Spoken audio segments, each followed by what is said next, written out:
Macron, homo ou hétéro? Voici comment Mimi Marchand a mis fin à la rumeur sur les liaisons dangereuses. Bonjour tous. Bienvenue sur Planète Info TV. En 2019, le journaliste Marc Andewelde, dans son livre Le Grand Manipulateur, a mis en lumière une rumeur persistante concernant Emmanuel Macron. Selon cette rumeur, durant l'été 2015, alors qu'il était ministre, Emmanuel Macron aurait eu une relation intime avec un de ses gardes du corps. Ce garde du corps appartenait au service de la protection, SDLP, une unité d'élite de la police française chargée de la sécurité des personnalités importantes. Cette histoire, bien que non prouvée par des faits concrets, circulait beaucoup dans les milieux policiers, au sein des services de renseignement, et même à la place Beauvau, le siège du ministère de l'Intérieur français. La question était donc posée, Emmanuel Macron était-il homosexuel ? À seulement 2 ans de l'élection présidentielle de 2017, cette rumeur représentait une menace sérieuse pour les ambitions de Macron. Il craignait que cela ne détruise ses chances d'être élu. Cette situation faisait le bonheur de ses adversaires politiques. Parmi eux, Manuel Valls, qui était alors Premier ministre et donc le supérieur de Macron, ministre de l'économie, mais avec qui les relations étaient très tendues. Tous deux visaient la présidence en 2017. L'entourage de Valls ne se gênait pas pour répandre l'idée que les Français n'éliraient jamais un homosexuel à l'Élysée. Un autre adversaire, Nicolas Sarkozy, ancien président qui rêvait de revenir au pouvoir, s'était aussi exprimé sur Macron. En avril 2016, dans le magazine Le Point, il avait lâché à propos de Macron « Que voulez-vous que j'en pense ? Il est cynique. Un peu homme, un peu femme. C'est la mode du moment. Androgyne. Le terme androgyne désigne une personne qui présente des caractéristiques physiques ou comportementales associées aux deux sexes. Face à ces insinuations et à la rumeur grandissante, la mère d'Emmanuel Macron, Françoise Noguet, se serait montrée très préoccupée. Elle aurait demandé à son fils « Mais tu vas démentir ?» Ce à quoi Emmanuel Macron aurait répondu « Mais non maman », répondre ne ferait qu'alimenter cette rumeur infondée et sans intérêt. Si Emmanuel Macron choisissait de ne pas réagir publiquement et de laisser passer l'orage, faire le dos rond, son épouse, Brigitte Macron, vivait très mal cette situation. Elle était profondément affectée. Au début de l'année 2016, lors de dîners organisés par le couple dans leur appartement de fonction au ministère de l'économie à Bercy, Paris, Brigitte Macron ne pouvait s'empêcher d'aborder le sujet avec ses invités. Elle leur disait « Vous savez, on dit qu'Emmanuel est homosexuel, mais c'est totalement faux. » Pour aider Brigitte Macron et tenter de savoir s'il existait des photos compromettantes d'Emmanuel Macron avec un autre homme, Xavier Niel serait intervenu. Xavier Niel est un homme d'affaires très influent, milliardaire et propriétaire de l'opérateur téléphonique Free, mais aussi actionnaire de médias comme le journal Le Monde. Il aurait contacté ses voisins, également milliardaires et figures importantes des médias, habitant comme lui dans le quartier très chic de la Villa Montmorency à Paris, 16e arrondissement. Parmi eux, Vincent Bolloré, grand patron de médias et d'industrie, et Arnaud Lagardère, dirigeant d'un grand groupe de médias. Ces recherches n'auraient donné aucun résultat, aucune photo n'a été trouvée. Alors, à la fin de l'été 2016, à seulement 8 mois de l'élection présidentielle, Xavier Niel, le propriétaire du Monde, a invité Brigitte Macron à prendre le thé dans son hôtel particulier, une luxueuse demeure parisienne. Il avait une personne à lui présenter, Michel Marchand, surnommé Mimi. Mimi Marchand était connue comme la reine de la pressipole, un mot inventé pour décrire son influence à la croisée de la presse People, magazine sur la vie des célébrités, et du monde politique. Le problème, c'est que Xavier Niel et Mimi Marchand, ces deux personnes qui allaient jouer un rôle clé pour aider les Macron à accéder à l'Élysée, avaient tous deux un passé judiciaire assez trouble, qualifié de sulfureux, c'est-à-dire qui sent le scandale. Michel Marchand a eu une vie mouvementée, digne d'un roman. Dans les années 1970, elle était garagiste et avait l'habitude de fréquenter des truands, des criminels, des voyous, comme l'a rappelé récemment un reportage de l'émission Complément d'enquête. En 1986, elle a connu la prison pour la première fois, pour avoir émis des chèques sans provision, c'est-à-dire sans avoir l'argent nécessaire sur son compte en banque. En 1988, elle est retournée en prison, cette fois pour une durée de 2 ans. À sa sortie, elle a épousé un homme nommé Maurice, dont la profession était braqueur de banque. Avec lui, elle est de nouveau passée par la case prison. En 1994, Mimi Marchand a été arrêtée dans le sud de la France. Elle conduisait une fourgonnette en provenance du Maroc. À bord du véhicule, les policiers ont découvert 500 kg de hashish, une drogue dérivée du cannabis. Elle a été condamnée pour trafic de stupéfiants. Son mari a écopé de 6 ans de prison, tandis qu'elle n'a passé qu'à peine 2 mois en détention.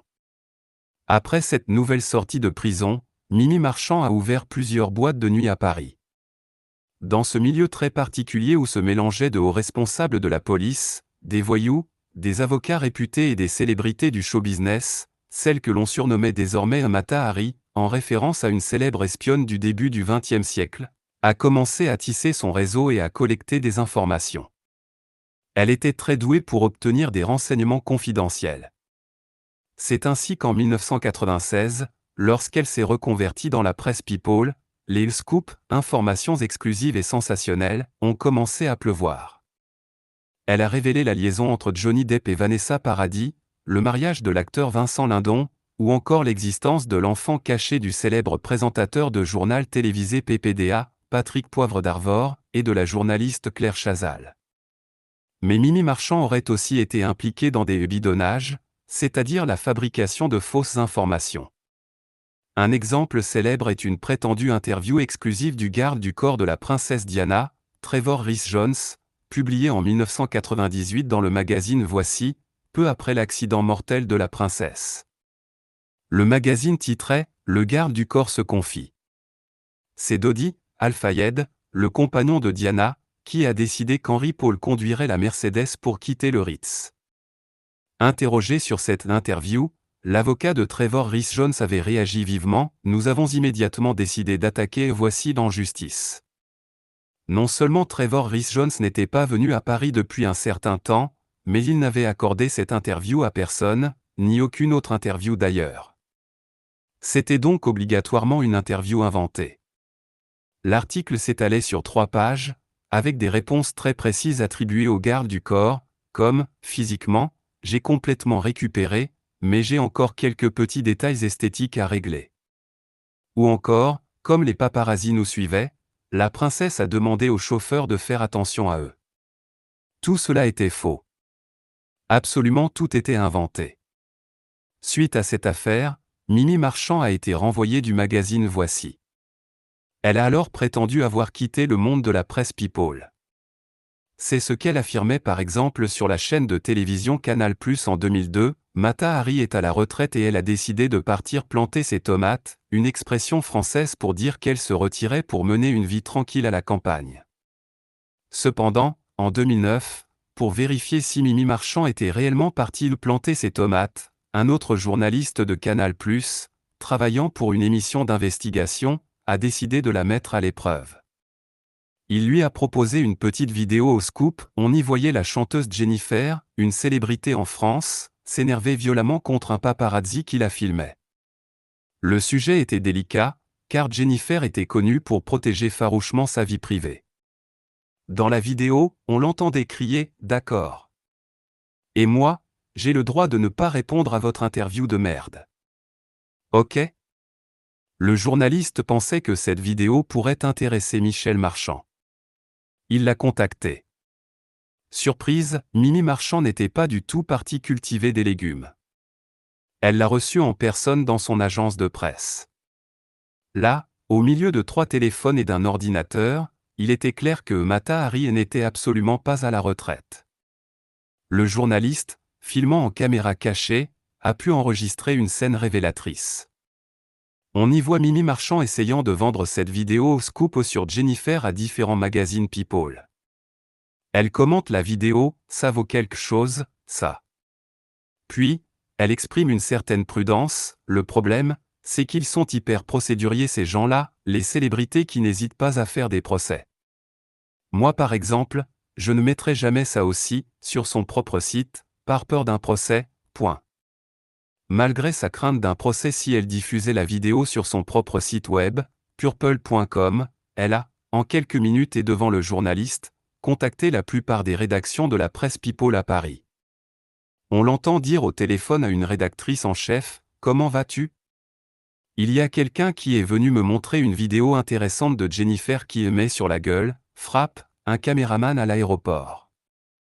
C'est un truc où tu vas, toi ? Ok ma jolie. Bah à bientôt, plaisir. » Elle contacte ensuite le chef du service photo du magazine VSD, qui refuse. Puis Closer, je l'ai appelée sans lui donner de détails parce que je la connais bien. Elle m'a dit non, j'irai pas. Viennent ensuite les magazines Choc et Entrevue, je donne ton numéro de portable à un monsieur qui va t'appeler de ma part. Ok. Donc essaie de le rappeler avant 3 jours. Mimi Marchand a ainsi confirmé aux journalistes qu'elle travaillait toujours pour toute la presse People, on se connaît tous. Même encore maintenant, je leur fournis des sujets, à tous les journaux. Pour finir, elle a contacté le rédacteur en chef du magazine Ici Paris, qui était sur le point de finaliser son numéro. Elle lui a vanté les mérites de la vidéo, « J'ai vu la vidéo là, du monsieur, c'est quand même étonnant. Tu vois, elle tape le caméraman dans l'aéroport, tu vois. Il va en vouloir un billet de 1000 ou 2000 euros, point. » Puis, elle a ajouté, s'adressant au journaliste qui lui avait apporté la vidéo, « Et si, comme si tu dois lui faire une pige, un paiement pour un article ou une photo, parce que je suppose que tu n'as pas d'autre solution, si tu lui fais un billet de 2000, il te le laisse à mon avis. » Elle conclut, triomphante et se tournant vers le journaliste, « Je t'ai baisé », expression vulgaire pour dire « je t'ai eu boob, je t'ai bien arrangé l'affaire. Ah je suis bonne, je viens de vous vendre 2000 euros à Paris, hein. » En 2004, Michel Marchand est retourné en prison. Cette fois, c'était pour avoir versé des dizaines de milliers d'euros de commissions occultes, des paiements secrets, illégaux, à des informateurs qui travaillaient pour le magazine Voici, afin d'obtenir des scoops. Hasard de la vie, ou peut-être pas, à cette même période, son avocate, maître Caroline Toby, défendait également un certain Xavier Niel. Âgé de 37 ans à l'époque, Xavier Niel était déjà considéré comme le roi d'Internet en France, grâce au succès de son entreprise Free. Il était alors sur le point d'être placé en détention provisoire pour proxénétisme aggravé, c'est-à-dire organisation et exploitation de la prostitution, avec des circonstances aggravantes. Ainsi, en cette année 2016, à l'approche de l'élection présidentielle, ce sont ces deux personnalités au fort caractère, Mimi Marchand et Xavier Niel, toutes deux ayant connu la prison et dont les parcours pourraient sortir d'un roman de Balzac, un célèbre écrivain français du XIXe siècle connu pour ses personnages complexes et souvent en marge de la société, qui allait jouer un rôle déterminant dans l'accession d'Emmanuel et Brigitte Macron à l'Élysée. L'arme principale de Michel Marchand pour faire oublier les rumeurs sur la prétendue homosexualité d'Emmanuel Macron était simple, exposer fièrement et abondamment le couple Macron comme un couple hétérosexuel solide et amoureux, en couverture des magazines People. Elle aurait dit au Macron, en substance, « Moi, je vais tout contrôler. Vous aurez exactement les images que vous voulez, celles qui vous mettront en valeur. » Et c'est ainsi que, dès l'été 2016, on a vu apparaître dans la presse des photos du couple Macron à Biarritz, une station balnéaire chic sur la côte atlantique, sortant de l'eau, magnifique, souriant. Ces photos ont marqué le début d'une longue série d'images soigneusement orchestrées tout au long de la campagne présidentielle. Le reportage suggère que cette stratégie a fonctionné. Un numéro de magazine avec le couple en couverture a eu un grand succès. Contrairement à ce que certains auraient pu penser, ce couple avec une différence d'âge inhabituelle, Brigitte étant plus âgée qu'Emmanuel, ce qui est moins courant que l'inverse, plaisait beaucoup, notamment à un électorat féminin. Ils sont donc devenus des personnages récurrents de la presse People. Mais, selon les auteurs du documentaire, à chaque fois, tout était verrouillé, c'est-à-dire strictement contrôlé par Mimi Marchand. Elle empêchait les autres journalistes, ceux qui n'étaient pas amis, d'approcher ou de prendre des photos non autorisées. Toutes les photos publiées étaient retouchées, tout était validé et contrôlé par Brigitte Macron elle-même et par Mimi Marchand.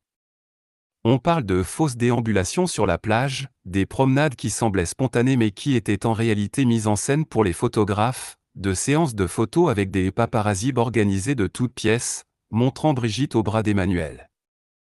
Des photos où Brigitte Macron paraissait rajeunie, faisant 10 ans de moins. Devant les photographes choisis par Mimi Marchand, le couple se mettait en scène, s'assumait, se montrait toujours plus amoureux. Il se laissait le paparazzi, photographié par des paparazzis, dans des décors romantiques, comme des couchers de soleil, au point de ressembler aux scènes d'amour du célèbre film français Un homme et une femme et sa fameuse chanson Shabadabada. Une fois que l'image de son couple hétérosexuel a été bien établie et rendue crédible aux yeux des Français, Emmanuel Macron a quitté le gouvernement. Il s'est lancé en marche vers l'Élysée, déclarant officiellement « C'est pourquoi je suis candidat à la présidence de la République ». Au même moment, comme par une étrange coïncidence, tous ses principaux adversaires sur la route de l'Élysée ont commencé à rencontrer des problèmes majeurs et à tomber comme des mouches, expression signifiant disparaître rapidement les uns après les autres. Nicolas Sarkozy et Alain Juppé, qui étaient les grands favoris de la droite, ont été sèchement éliminés en novembre 2016 lors de la primaire de leur parti, battus par François Fillon. Début décembre 2016, c'est au tour du président sortant, François Hollande, socialiste, de renoncer à se présenter. Il a annoncé « J'ai décidé de ne pas être candidat à l'élection présidentielle ». Fin janvier 2017, après que le journal satirique et d'investigation Le Canard enchaîné a révélé une affaire d'emploi fictif concernant son épouse, Pénélope, François Fillon a commencé à vivre un véritable calvaire médiatique et judiciaire. Cette affaire l'a fait chuter dans les sondages et il a échoué dès le premier tour de l'élection présidentielle. À la même époque, Manuel Valls, l'ancien Premier ministre, a été éliminé lors de la primaire de la gauche. Il ne restait alors, selon le narrateur du documentaire, plus qu'un seul homme politique courageux pour dénoncer le rôle des oligarques des médias, les quelques riches propriétaires de grands groupes de médias, qui, selon lui, s'apprêtaient à propulser Macron à l'Élysée. Cet homme était Jean-Luc Mélenchon, candidat de la gauche radicale. Il déclarait, à travers Emmanuel Macron, ses grands intérêts financiers auraient le pouvoir. Et d'ailleurs, c'est très simple. Posez-vous une question, pourquoi ces heures et ces heures de télévision en direct? Pourquoi ces couvertures de magazines?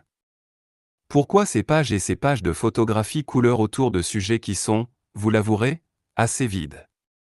Mais, revirement de situation, 3 mois plus tard, ce même Jean-Luc Mélenchon a déclaré « J'ai décidé de faire à Emmanuel Macron une offre d'alliance, finalement non concrétisée ». Le candidat Macron semblait alors marcher sur l'eau, expression signifiant qu'il réussissait tout avec une facilité déconcertante, que rien ne pouvait l'arrêter. À 3 mois du premier tour de l'élection, suivant les conseils de Mimi Marchand, Emmanuel Macron aurait même utilisé une dernière ruse pour brouiller les pistes concernant les rumeurs d'homosexualité qui lui collaient au basque, qui le poursuivaient. Il aurait monté en épingle une fausse rumeur, une rumeur bidon, pour mieux enterrer la vraie. Il s'agissait d'une prétendue relation entre lui et Mathieu Gallet, qui était à l'époque le patron de Radio France. Lors d'un meeting, Macron a lui-même évoqué cette fausse rumeur en plaisantant « Si dans les dîners en ville, si dans les boucles de mail, chaîne de mai, on vous dit que j'ai une double vie avec Mathieu Gallet ou que c'est mon hologramme qui s'est échappé ». L'hologramme était une référence à une technologie utilisée par un autre candidat, Jean-Luc Mélenchon, pour apparaître simultanément dans plusieurs meetings. Macron tournait cela en dérision pour suggérer que cette rumeur était aussi farfelue qu'un double de lui-même qui se serait échappé. L'opération a été un succès. La rumeur, celle avec Mathieu Gallet, mais par ricochet, l'autre aussi, a été provisoirement enterrée ou du moins, tournée en ridicule.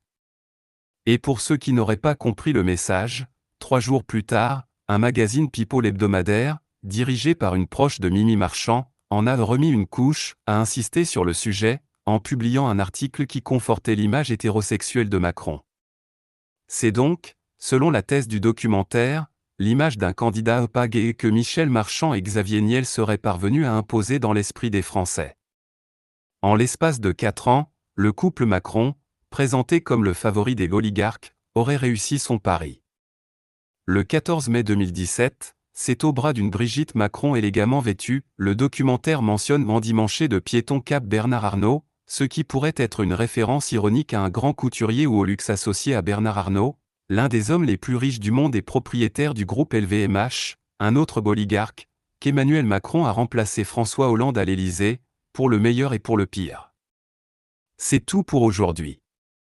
Partagez vos idées, vos réflexions, vos espoirs dans les commentaires ci-dessous. Votre avis est précieux et enrichit le débat. N'oubliez pas de liker cette vidéo si elle vous a plu, pour montrer votre soutien à cette vision d'un monde maître de son destin. Et bien sûr, abonnez-vous à Planète Info TV, pour ne manquer aucune de nos prochaines analyses percutantes sur les enjeux qui façonnent notre monde.